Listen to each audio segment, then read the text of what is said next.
بسم اللہ الرحمن الرحیم۔ شروع اللہ کا نام لے کر جو بڑا مہربان نہایت رحم والا ہے۔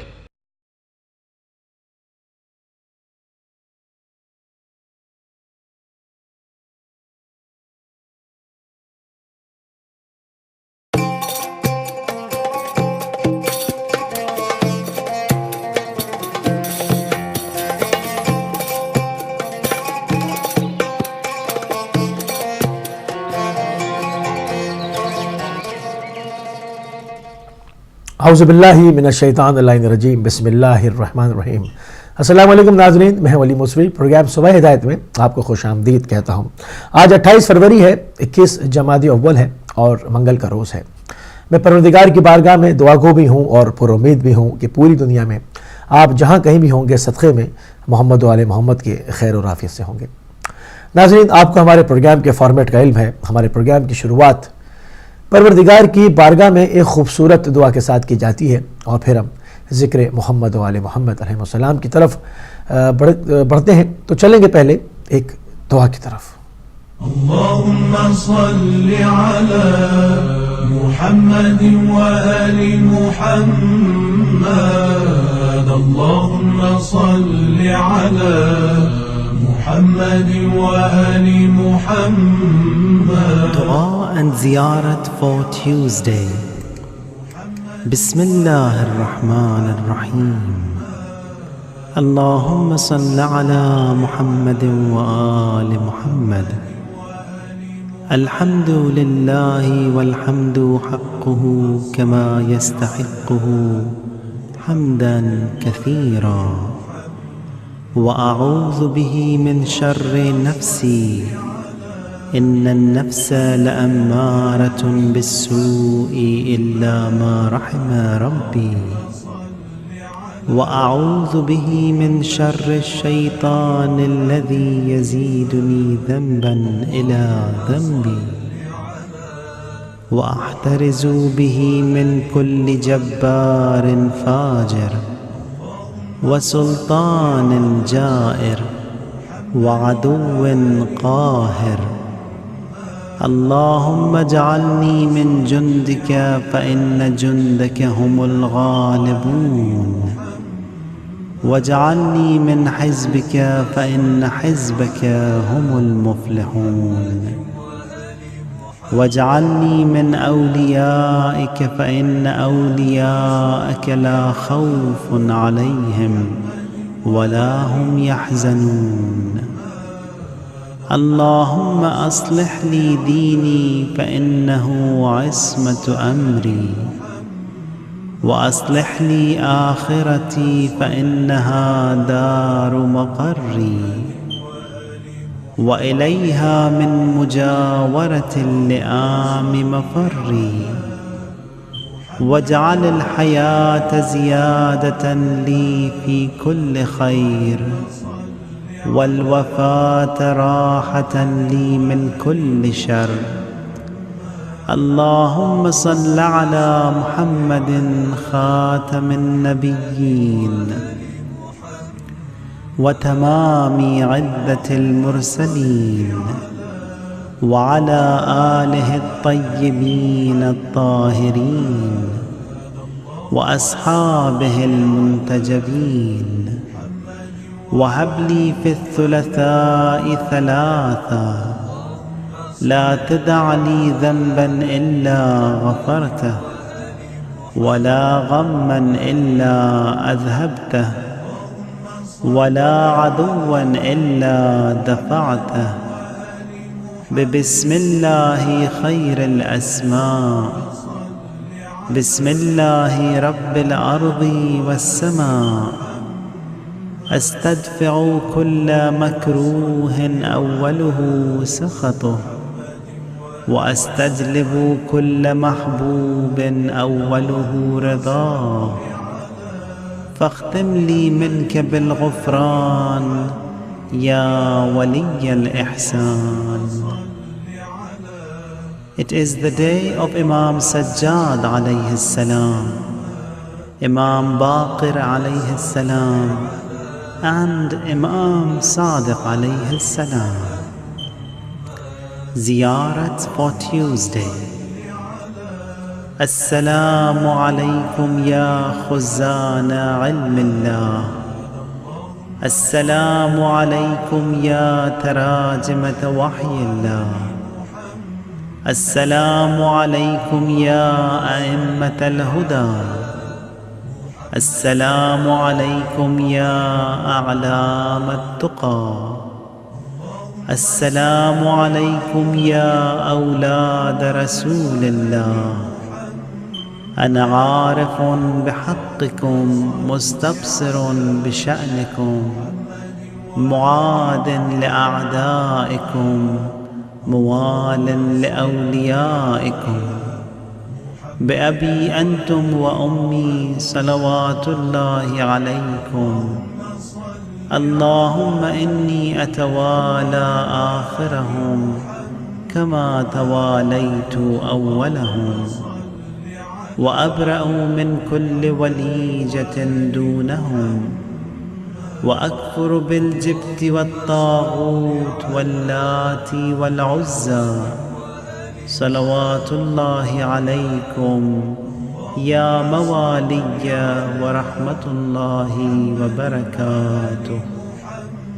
السلام عليك يا سيد العابدين وسلالة الوصيين.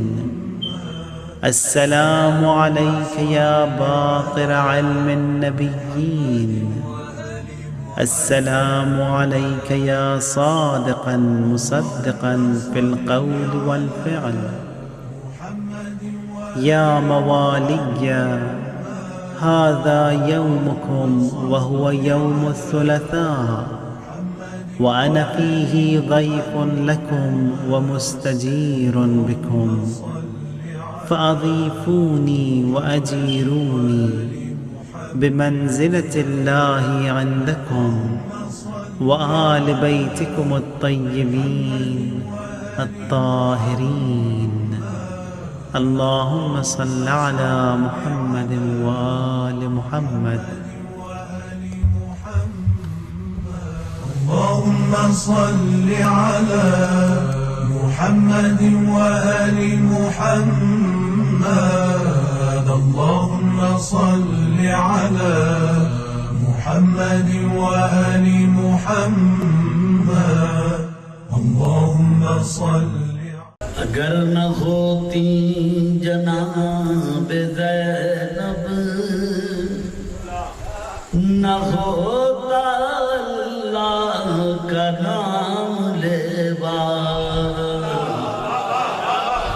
اگر نہ ہوتی جناب زینب نہ دین ہوتا نہ ہوتا کرما. اگر نہ ہوتی جناب زینب حسین کا کام تھا دھورا. اگر نہ ہوتی جناب زینب حسین کی کون تھی شریکہ. حسین کی غیر شریکہ زینب نہیں ہے کوئی شریک کا. اگر نہ ہوتی جناب زینب تو کون ہوا عابد کے ساتھ چلتا. جدید نے اپنے طور پر تو لیا تھا بدر و احد کا بدلہ. اگر نہ ہوتی جناب زینب نہ بجتا دین خدا کا ڈنکا. صحابیت کی نقاب چہرے پر ڈال رکھی تھی اہل شر نے.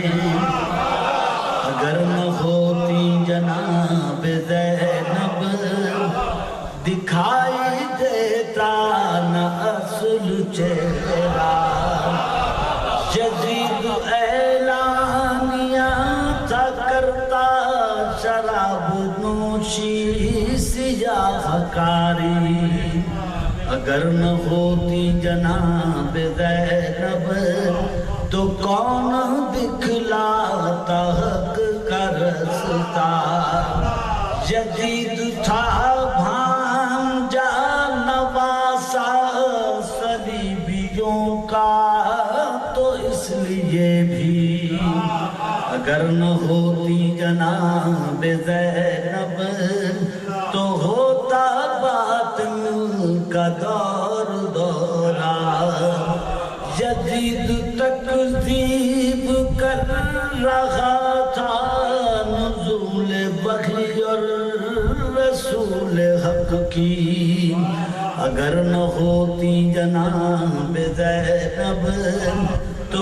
کون حق کا لگاتا نعرہ تھے سارے حرص و ہوس کے بندے یا خوف اور مصلحت کے مارے اگر نہ ہوتی جناب زینب کہیں نہ ملتا خدا کا بندہ تھے ساتھ یوں تو امام دوران بھی اور اہل حرم بھی لیکن اگر نہ ہوتی جناب زینب نہ ہوتی تسخیر شام کوفہ علی کی بیٹی نے ہر قدم پر بیان کیا مقصد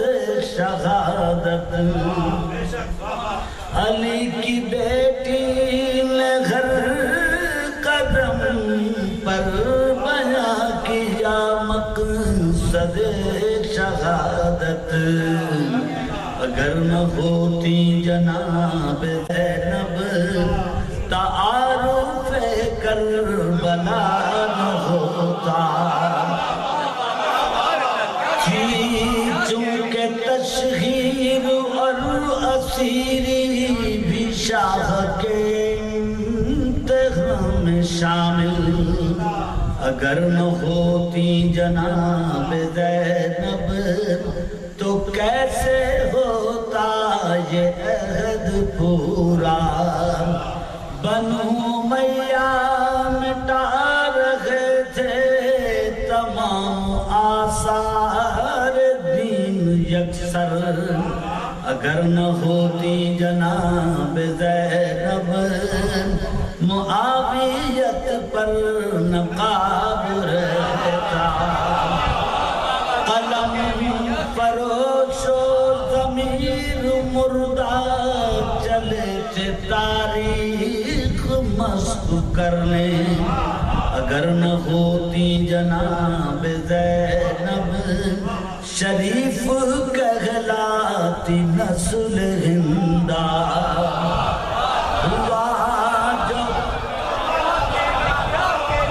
اگر نہ ہوتی جناب زینب شریف کہلاتی نسل ہندہ ہوا جو بعد شہادت کے وہ ہوتا کرب و بلا سے پہلے اگر نہ ہوتی جناب زینب تباہ ہوتے مدینہ مکہ یہ جتنے غافل ہیں اور قاری ہیں سب بخطبات ان کے بھاری اگر نہ ہوتی جناب زینب نہ ہوتا قرآن پڑھنے والا گنائیں کیا کیا فضائل ان کے یہ کہنا کافی ہے سبت جعفر اگر نہ ہوتی جناب زینب نہ جانے کیا ہوتا کیا نہ ہوتا۔ جی ناظرین، تو پروگرام کے اس دوسرے حصے میں آپ کو خوش آمدید کہیں گے، اور اس وقت ہوا ہے وظائف القرآن کا۔ تو شروع کریں گے. کل ہم نے جس سلسلے کو جہاں پہ منقطع کیا تھا وہ تھا کہ بچے اکثر بیمار رہتے ہیں, اس صورت سے والدین جو ہیں وہ بہت پریشان رہا کرتے ہیں. تو اس کے سلسلے میں ہم نے کچھ قرآن سے اور بمطابق محمد وآل محمد کے جو انہوں نے قرآن کے ذریعے سے اس کے کچھ وظائف بیان فرمائے وہ آپ کی خدمت میں ہم عرض کر رہے تھے. اسی کو جو ہے وہ جہاں سے ہم نے سلسلے کو منقطع کیا تھا وہاں سے شروع کریں گے کہ امام جعفر صادق علیہ السلام فرماتے ہیں جو سورہ عنکبوت کو لکھے اور پھر اسے دھو کر پی لے تو خداوند عالم کے حکم سے ہر قسم کے امراض اور مشکلات دور ہو جائیں گی. بہت آسان طریقہ ہے, کوئی اس کے اندر مشکل نہیں ہے. ایک بہت بڑی مشکل ہوتی ہے کہ بچے آپ کے بیمار ہوں اور آپ ان کو لے کر بار بار ڈاکٹرز کے پاس جا رہے ہیں, وہ پھر بھی بیمار ہو جاتے ہیں. بعض کا امیون سسٹم اتنا اسٹرانگ نہیں ہوتا, وہ اکثر بیمار رہتے ہیں. تو اس میں ہم دیکھا یہ گیا ہے کہ والدین اس طرف سے کافی اسٹریس رہتے ہیں کہ نہ کہیں لے کے جا سکتے ہیں نہ لا سکتے ہیں, کہیں پر جو ہے وہ بدپریزی بھی ہو جاتی ہے. بچے تو پھر بچے ہوتے ہیں, ان کو جو جی میں آتا ہے بعض دفعہ کھا لیتے ہیں. تو ان تمام چیزوں سے چھٹکارے کے لیے ہم نے جو ہے قرآن کریم کی طرف توجہ اختیار کرنی ہوگی, اس سے توسل اختیار کرنا ہوگا, دیکھنا ہوگا کہ محمد و آل محمد علیہ السلام اس ضمن میں اس بارے میں کیا ارشادات فرماتے ہیں. اس کو ان نسخوں کو لے کر اپلائی کرنا ہوگا اور ان مصیبتوں سے ہمیشہ کے لیے جان چھڑانی ہوگی. ہم دیکھتے ہیں ایک اور حل ہے کہ امام جعفر صادق علیہ السلام ارشاد فرماتے ہیں جو سورہ جاسیہ کو لکھ کر نومولود بچے کو باندھ دے تو باحکم خدا بچہ جو ہے تمام آفات سے محفوظ رہے گا. یعنی سورہ جاسیہ کا کہ یہ کرامات ہے, اس کی برکت سے جو ہے وہ اس کو اس طرح سے بھی استعمال کیا جا سکتا ہے کہ نومولود بچے کو آپ فوراً جب وہ پیدا ہو تو اس کو آپ یہ لکھ کے اس کو باندھ دیں تو بحکم خدا جو ہے وہ تمام آفتوں اور پریشانیوں سے محفوظ رہے گا. ایک جگہ پر اور رسول خدا صلی اللہ علیہ وآلہ وسلم سے ارشاد ہے کہ جو سورہ بلد لکھ کر کسی چھوٹے بچے یا نومولود بچے کے باندھ دے تو یہ بچہ ہر آفت اور رونے سے امان میں رہے گا. یعنی بعض بچے بہت زیادہ روتے ہیں اور اس سے کافی ڈسٹربنس ہوتی ہے. لوگوں کو صبح آفیسز جانا ہوتا ہے, جلدی سونا ہوتا ہے, بچے نہیں سو پاتے, روتے رہتے ہیں. ایک بہت بڑا کامن ایک بہت بڑی پرابلم ہے جس سے کہ جان چھڑانا بڑا مشکل ہو جاتا ہے اور یقیناً آپ کو لوگ آفر کرنی پڑتی ہے. تو سورہ بلد کو کہا جا رہا ہے کہ سورہ بلد کو لکھ کر چھوٹے بچے یا نومولود بچے کو آپ باندھ دیں تو یہ بچہ ہر آفت سے بھی محفوظ رہے گا اور گریہ بھی نہیں کرے گا, یعنی روئے گا بھی نہیں. تو یہ تمام چیزیں ہیں ناظرین, مختلف چیزیں ہیں. جیسے کاروبار کا مسئلہ آ جاتا ہے کہ بعض لوگ کہتے ہیں کہ جی کاروبار شروع کرنے میں ہمیں ناکامی کا خوف رہتا ہے کہ صحیح لوگ ہم کو نہیں مل پاتے, ایسے معتبر لوگ, ایسے ڈھنگ کے لوگ جن کے ساتھ ہم کام کریں تو ہمارے ساتھ دھوکہ دہی نہ کریں. یعنی بعض لوگ اس نیت سے گھوم رہے ہوتے ہیں کہ ان کو اگر کہیں سے کمزور کوئی شخص مل جائے تو وہ اس کے ساتھ فوراً جو ہے وہ دھوکہ کر دیتے ہیں, چیٹنگ کر دیتے ہیں. یعنی کمزور سے مراد ان کے اوپر کوئی اعتماد کر رہا ہو تو وہ فوراً اس کو ٹھیس پہنچاتے ہیں اور اس کا مال اسباب ہڑپ کر بیٹھتے ہیں. تو اس بارے میں اس زمین پہ کچھ ارشادات ہیں, کچھ قرآن کی صورتوں کے ساتھ جو ہے وہ رہنمائی فرمائی گئی ہے. امام جعفر صادق علیہ السلام ارشاد فرماتے ہیں کہ جو شخص سورہ یوسف کو لکھ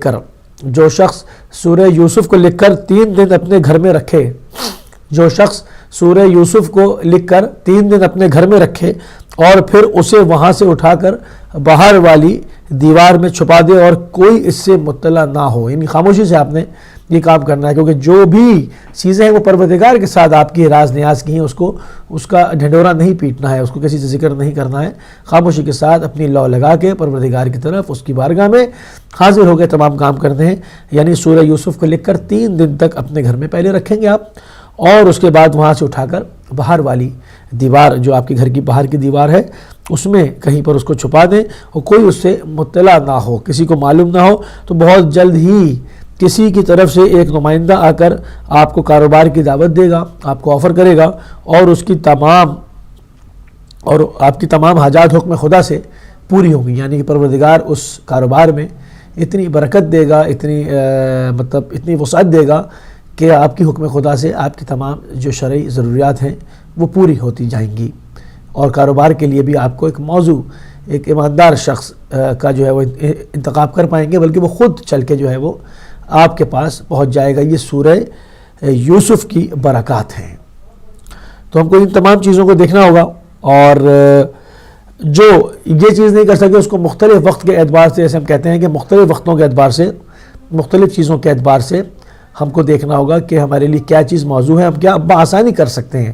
اس میں کوئی یہ نہیں ہے کہ آپ بہت ساری چیزوں میں ڈسٹرب ہو جائیں، آپ کی نیند کم ہو جائے، آپ کام پہ صحیح نہ جا پائیں گے آپ، مگر ہم نے مشکلات سے چھٹکارا حاصل کرنا ہے، مزید مشکلات میں گرفتار نہیں ہونا۔ تو ہم نے دیکھنا ہے ہمیں کیا چیز موضوع آ رہی ہے۔ یہ پوری کتاب ہی علم و حکمت سے بھری پڑی ہے۔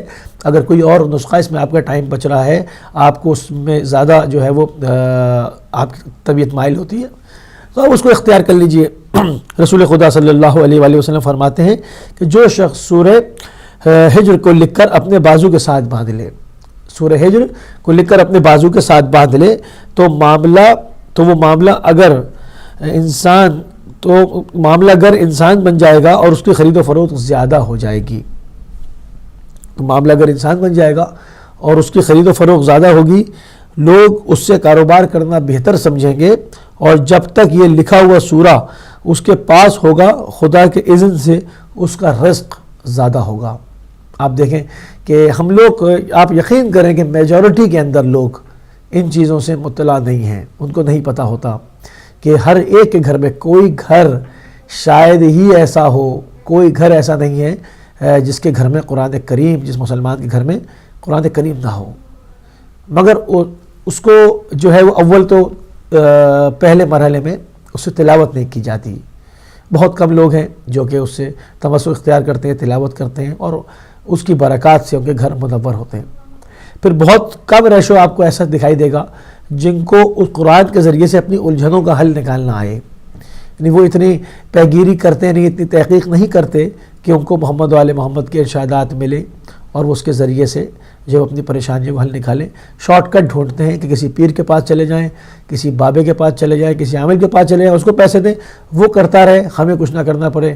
جس کے پیٹ میں درد ہے گولی اسے کھانی ہوگی، آپ کو درد ہے آپ گولی کھائیں گے، آپ کسی اور کو پیسے دے کر نہیں کہیں گے کہ آپ گولی کھا لیں اور درد میرے پیٹ کا ٹھیک ہو جائے، یہ ممکن نہیں ہے، یہ لاجیکل بات نہیں ہے، مگر پھر بھی لوگ جو ہے وہ اس طرف بھاگے چلے جاتے ہیں، اور اس سے ایمان بھی ضعیف ہوتا ہے اور آخرت میں بھی خسارہ اٹھایا جا سکتا ہے، کیونکہ آپ کی حلال کی کمائی ہے اور اس سے آپ کسی کی مدد کر سکتے ہیں، اپنی بیوی بچوں کو اچھی طرح پال سکتے ہیں، آپ جا کے دوسری جگہ دے آئیں گے۔